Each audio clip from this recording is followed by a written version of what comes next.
Hello बच्चों, आपका जोरदार स्वागत है आपके अपने चैनल इजी एकेडमिक्स में। मैं आपका अपना टीचर अजय यादव, आपका दोस्त, आपका साथी, एक बार फिर से स्वागत करता हूं आपके अपने प्यारे से चैनल इजी एकेडमिक्स। तो प्यारे बच्चों, हम पढ़ रहे थे 10th क्लास का human I and colourful world. उसमें हम इससे पहले 2 लेक्चर पढ़ चुके थे। अगर आप इसको पहली बार देख रहे हैं तब भी कोई टेंशन वाली बात नहीं है, क्योंकि आपको यहाँ से भी समझ में आएगा। इससे पहले हम ह्यूमन आई और उसके डिफेक्ट्स पढ़ चुके हैं डिटेल में।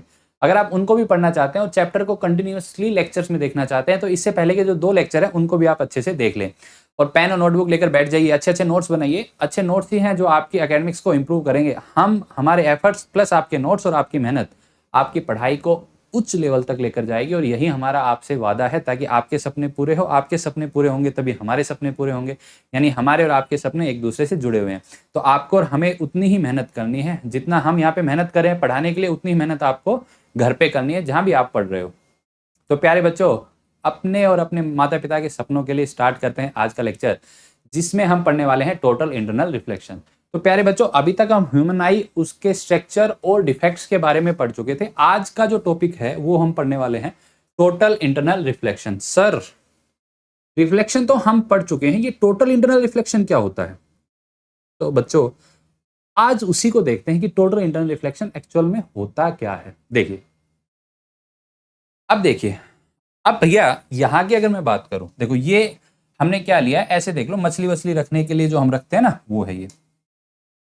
अब देखिए प्यारे बच्चों, ये जो बाहर की मैं बात करूं, यहाँ पे बाहर का जो है ये, यानी ये जो मैं बात करूं ये है रेयर। रेयर का मतलब क्या है? इसका रिफ्रैक्टिव इंडेक्स, और ये वाला है डेंसर। डेंसर का मतलब क्या है प्यारे बच्चों?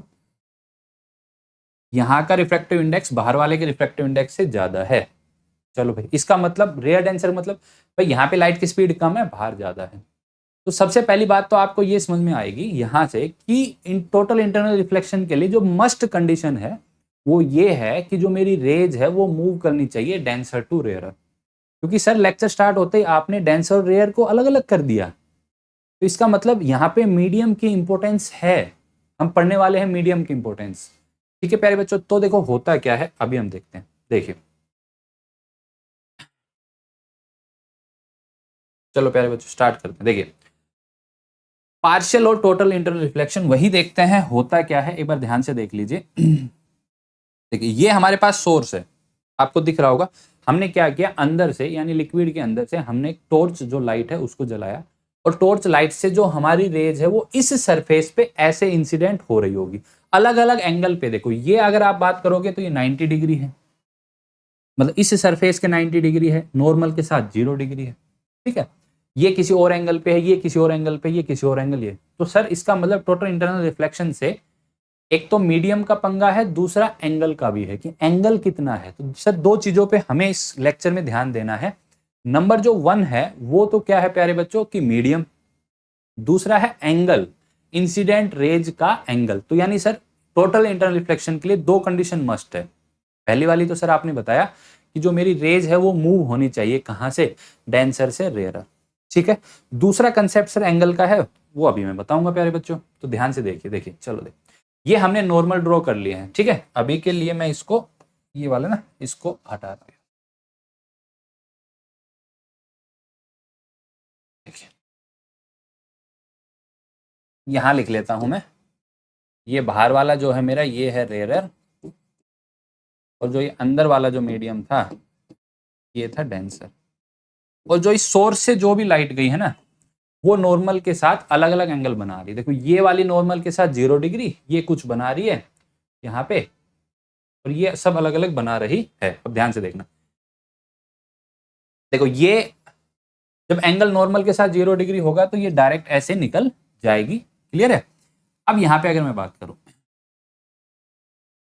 ये वाली, इसका जो रिफ्रैक्शन होगा वो ऐसा कुछ होगा। अब देखिए, अब ध्यान से देखना होगा क्या। ये वाली सीधी गई, अब जैसे ही नॉर्मल के साथ इधर से एंगल बढ़ रहा है, रेज इधर की तरफ बेंड होती जा रही है।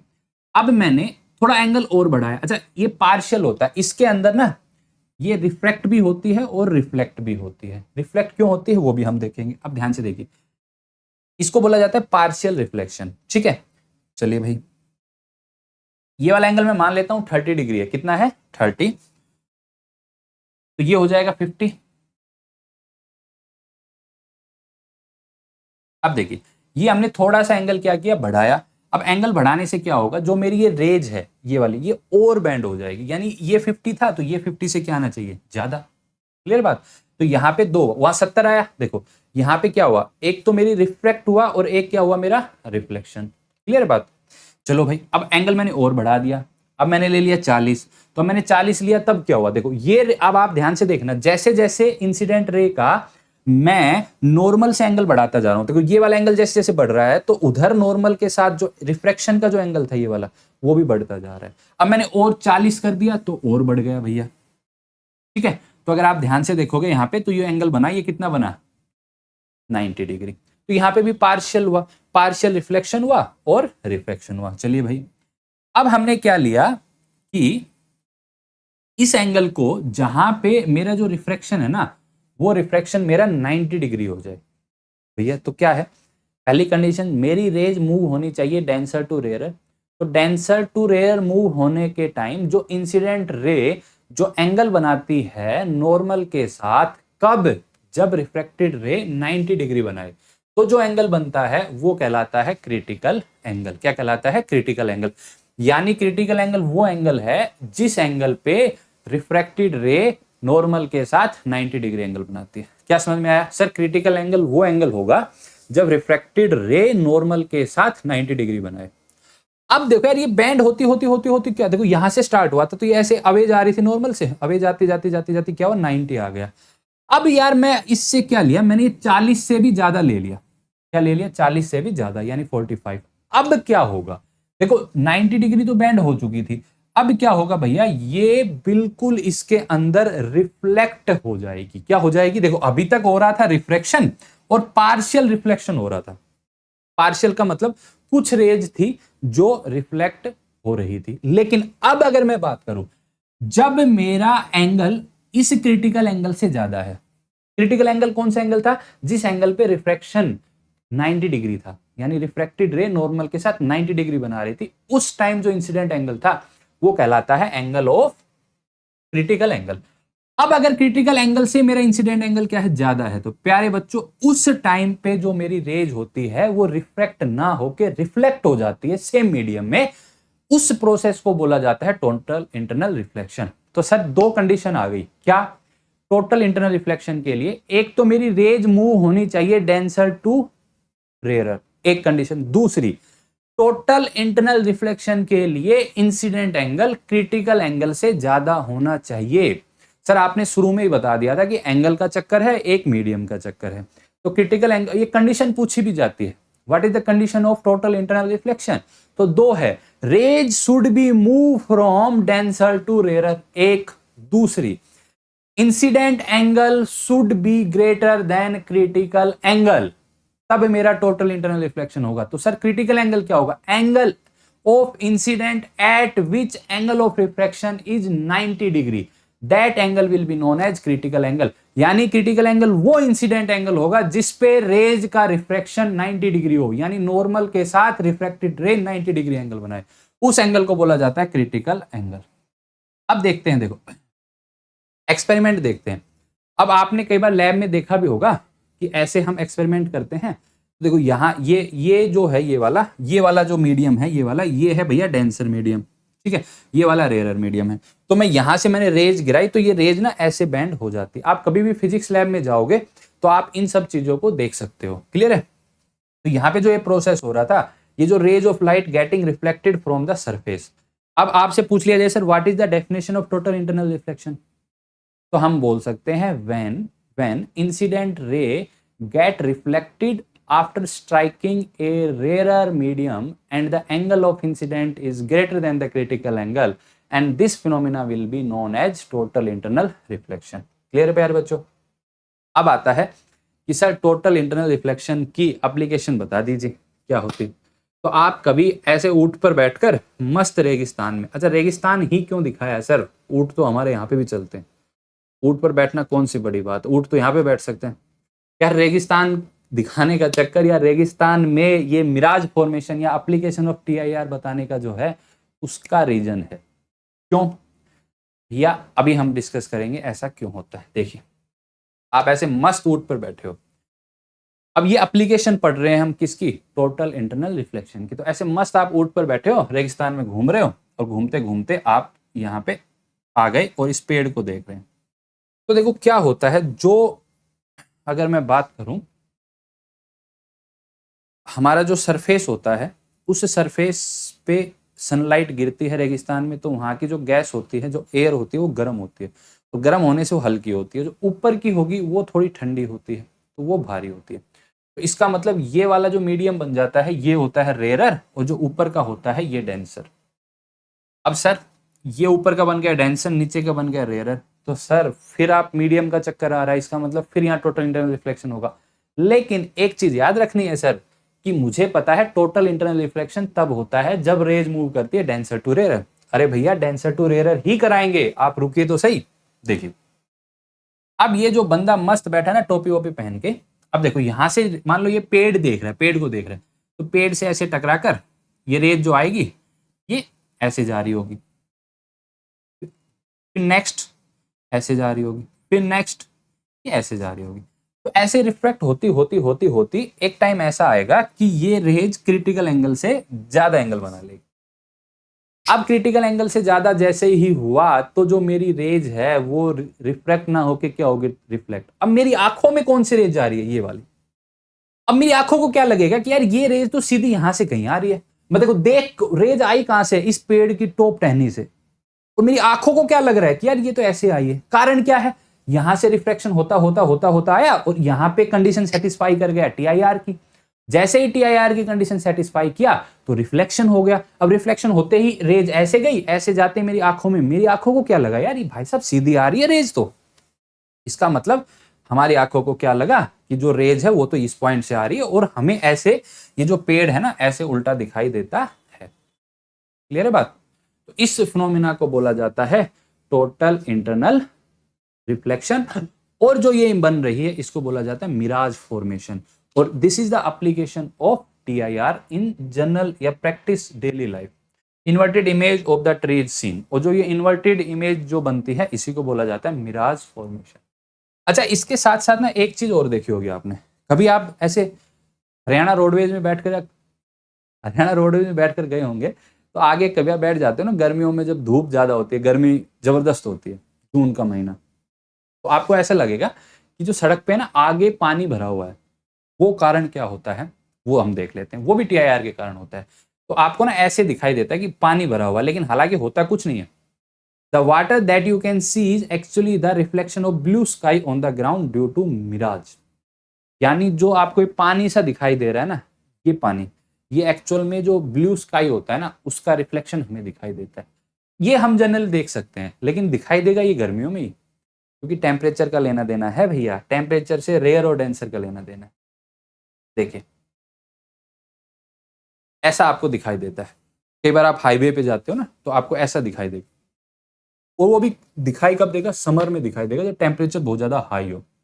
अब क्या होगा, for mirage to acquire there has to be total internal reflection. तो ये टीआईआर के कारण दिखाई देता है। दो कंडीशन होती है, लाइट शुड बी, अब देखो अभी हमने जो पढ़ा उसमें टीआईआर में दो कंडीशन मस्ट है। नंबर वन क्या है प्यारे बच्चों, देखो नंबर वन है कि जो मेरी रेज है वो मूव करनी चाहिए डेंसर टू रेयर, एक बात। दूसरी बात क्या है कि जो मेरा एंगल है वो क्रिटिकल एंगल से क्या होना चाहिए, ज्यादा। ठीक है, चलिए भाई, अब आता है मेरा dispersion of white light. Next topic TIR के बाद डिस्पर्शन ऑफ व्हाइट लाइट। अब डिस्पर्शन ऑफ व्हाइट लाइट क्या होता है, एक्चुअल में डिस्पर्शन क्या बोला गया है, देखो जो हमारी व्हाइट लाइट होती है वो 7 कलर से मिलके बनी होती है। अब हमें दिखती है व्हाइट। अब इस व्हाइट लाइट को 7 इसके जो कंस्टिट्यूट कलर है उसमें ब्रेक करना, एक तरीके से उसको बोला गया है डिस्पर्शन। यानी splitting of white light into its 7 constitute colour, that phenomena will be known as dispersion. अब ये भाई साहब किया था न्यूटन ने। अब ये न्यूटन आदि जो फिजिक्स है ना वो न्यूटन ने निपटा दी हमारे जो पढ़ने लायक। देखो अभी जो वर्क हो रहा है फिजिक्स पे वो हो रहा है क्वांटम फिजिक्स पे ज्यादा, और न्यूटन ने आदि से ज्यादा निपटा दी। तो हमारे जीवन में न्यूटन बहुत ज्यादा आता है, आपने देखा भी होगा। तो देखो ये आपको न्यूटन ने एक्सपेरिमेंट किया था, क्या किया था, एक प्रिज्म लिया था। प्रिज्म जो ये ट्रायंगुलर शेप का जो ग्लास शेप का दिखाई दे रहा है ना, इसी को प्रिज्म बोला जाता है। क्या बोला जाता है? प्रिज्म। उसने क्या एक्सपेरिमेंट किया, उसने क्या किया, व्हाइट लाइट ली और व्हाइट लाइट उसने प्रिज्म से पास कराई, तो उसने जो लाइट के कलर देखे 7 कलर। ठीक है। अब ऐसा, अब जैसे उसने इसको इसको न्यूटन रिंग बोलते हैं, जो आपको दिखाई दे रहा है ना, केवल लैब में एक्सपेरिमेंट करने के लिए टीचर कर भी लेते हैं, या आप भी कर सकते हो। 7 कलर की एक ऐसे रिंग बना लो और उसको बहुत तेज घुमाओगे ना आप लोग, तो वो आपको व्हाइट दिखाई देगी। तो इससे ये भी प्रूफ होता है कि ऐसे 7 कलर बहुत ज्यादा स्पीड से वो करेंगे तो व्हाइट, अप्रोक्सीमेटली व्हाइट दिखाई देता है। इसलिए हमें जो सनलाइट जो दिखाई देती है वो व्हाइट दिखाई देती है। देखिए, अब जैसे देखो, देखो ध्यान से देखना, ये 7 कलर था, अब इसको मैंने रोटेट कराया, देखो कैसे दिखाई दे रही है, व्हाइट। लेकिन है कैसे 7, इसको मैं रोटेट घुमा रहा हूँ, स्पीड से घुमा रहा हूँ, तो स्पीड से घुमाने पे मुझे कैसे दिखाई दी, व्हाइट। अच्छा, ये आप भी बना सकते हो, इसको न्यूटन रिंग बोला जाता है, आप भी इसको बना सकते हो। तो अब डिस्पर्जन प्रोसेस क्या है? Splitting of white light into its 7 constitute colour, that will be known as dispersion. याद रखना, डेफिनेशन कई बार पूछ ली जाती है कि व्हाट इज डिस्पर्जन, तो हम लिख सकते हैं splitting of white light into its constitute 7 color, that will be known as dispersion। बहुत बार पूछा जाता है। ठीक है, चलिए, तो ये व्हाइट लाइट मेरी इस प्रिज्म से पास होती है और जैसे ही पास होगी तो मेरे ये 7 कलर, जो इसके 7 कंस्टिट्यूट कलर जो होते हैं, उसके अंदर ये स्प्लिट हो जाएगी। अब आप ध्यान से देखोगे ना, तो भैया ये ऊपर रेड दिखाई दे रहा होगा, नीचे दे रहा है वायलेट। तो जो 7 कलर होते हैं जिनको बोला जाता है VIBGYOR, indigo, violet, indigo, blue, green, yellow, orange, red. अब कहानी ये आती है कि ऐसा हुआ क्यों। देखिए, एक्चुअल में लाइट का अगर आप देखोगे तो यहां पे रिफ्रैक्शन ही हो रहा है। क्या हो रहा है? रिफ्रैक्शन। लेकिन रिफ्रैक्शन जो हो रहा है, उस रिफ्रैक्शन के लिए जो इंपॉर्टेंट है वो है refractive index of the lens, जिसको बोला जाता है म्यू। अब जो वो म्यू होता है वो लाइट की वेवलेंथ पे डिपेंड करता है। एक कोची रिलेशन होता है जिसमें हम बोल सकते हैं कि जो मेरा जो म्यू होता है ना, म्यू वो 1/λ अप्रोक्सीमेटली, आगे चलती है, चेंज चलती है इसकी, पर हम लिख लेते हैं कि इनवर्सली प्रोपोर्शनल होता है फॉर 10th क्लास के बिहाफ पे। ठीक है, हालांकि ए प्लस ऐसे करके चलता है। ठीक है, अब क्या होता है कि अगर मैं बात करूं रेड में, तो रेड की वेवलेंथ होती है सबसे ज्यादा, तो रेड के लिए ये म्यू क्या हो जाएगा? कम। अब कम होगा तो इसका रिफ्लेक्शन क्या होगा? कम।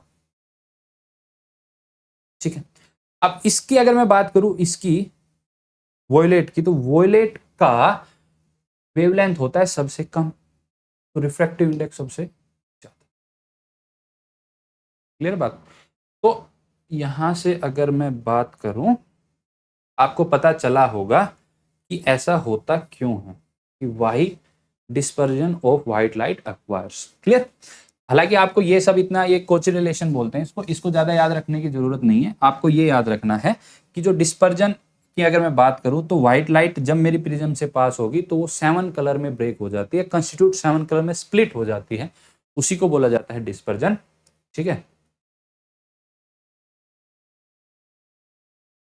चलिए, violet, indigo, blue, green, yellow, orange and red. चलिए, तो अब मैंने बताया भी, आपको डेफिनेशन लिखना पूछ सकते हैं तो डिस्पर्जन क्या होगा?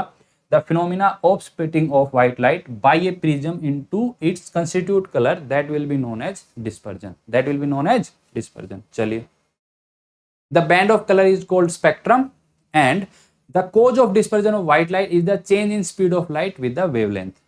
जो वेवलेंथ है उसके साथ जो स्पीड है वो चेंज होती है। वो किस कारण चेंज होती है वो मैंने बताया, कि जो म्यू होता है वो भी चेंज होता है अकॉर्डिंग टू वेवलेंथ। क्लियर? अब देखिए, एक्चुअल में जाना इनको यहां था। अब जो मिनिमम होता है वो किसके लिए होता है? रेड के लिए। ठीक है, मिनिमम जो डेविएशन हुआ वो रेड के लिए हुआ। क्यों? क्योंकि जो और जो मैक्सिमम होता है वो होता है वोयलेट के लिए। ठीक है, ये वाला डेविएशन जो मैक्सिमम होता है ना, वो होता है किसके लिए? वोयलेट के लिए। चलिए भाई, अब अगर मैं बात करूं रिकॉम्बिनेशन ऑफ व्हाइट लाइट, तो अब न्यूटन ने क्या किया, उसने देखा कि यार एक बार ना मैंने 7 कलर में तो इसको ब्रेक कर दिया, बोला एक प्रिज्म और लगा देते हैं यार, हो सकता है 7 से आगे भी ब्रेक हो जाए। ठीक है, तो उसने क्या किया यार, एक प्रिज्म यहाँ पे था, इसने एक प्रिज्म और लगा दिया। तो देखो यहाँ पे एक प्रिज्म लगाने के कारण ये 7 कलर में ऐसे ब्रेक हुई, और ब्रेक होने के बाद अब उसे उम्मीद थी कि ऐसा होगा कि ये वापस से ना और आगे और मोर कलर में ब्रेक होगी, लेकिन ऐसा नहीं हुआ। क्या हुआ, यहाँ पे कंबाइन हो गई। क्या हो गई, ये कंबाइन। और यहाँ पे जो मुझे मिली फिर से क्या मिल गई, व्हाइट लाइट। और इस प्रोसेस को बोला जाता है रिकॉम्बिनेशन ऑफ व्हाइट लाइट। ठीक है प्यारे बच्चों, चलिए, तो ये मेरे पास हो गया dispersion of white light. Glass can be considered as combination of two inverted prism.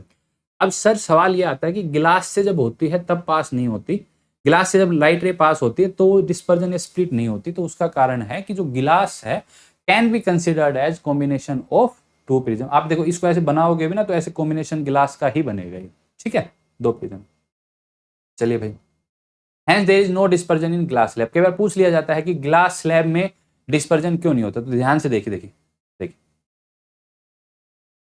देखिए, ये वाला, यहाँ ये वाला, इस ग्लास स्लैब ऐसे दो प्रिज्म से मिलकर ऐसे बना होता है, इसलिए ग्लास स्लैब में आपको डिस्पर्जन दिखाई नहीं देता, क्योंकि जो लाइट होती है ना वापस से रिकम्बाइन हो जाती है। इसलिए क्वेश्चन पूछ लिया जाता है कि प्रिज्म में ही क्यों दिखाई देता है डिस्पर्जन, ग्लास स्लैब में क्यों नहीं दिखा देता। तो हम लिख सकते हैं glass slab is the combination of two prism, and we know that when light passes from one prism it split in 7 color, and if it again pass from the second prism that it will be recombined and give us a white light। Clear है। चलिए तो प्यारे बच्चों, इसके बाद जो important आता है वो आता है रेनबो। बारिश के वक्त आपने सुंदर सुंदर रेनबो देखा होगा, कोई भी एक ऐसा बच्चा नहीं है जो रेनबो से वाकिफ नहीं है।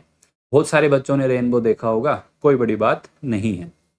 अब होता क्या है रेनबो के टाइम पे, अच्छा दिखाई देता है हमेशा बारिश के टाइम पे ही। क्लियर है, होता क्या है देखो, rainbow is an arc of 7 colour is visible in the sky which is produced by dispersion of sunlight by raindrop in the atmosphere.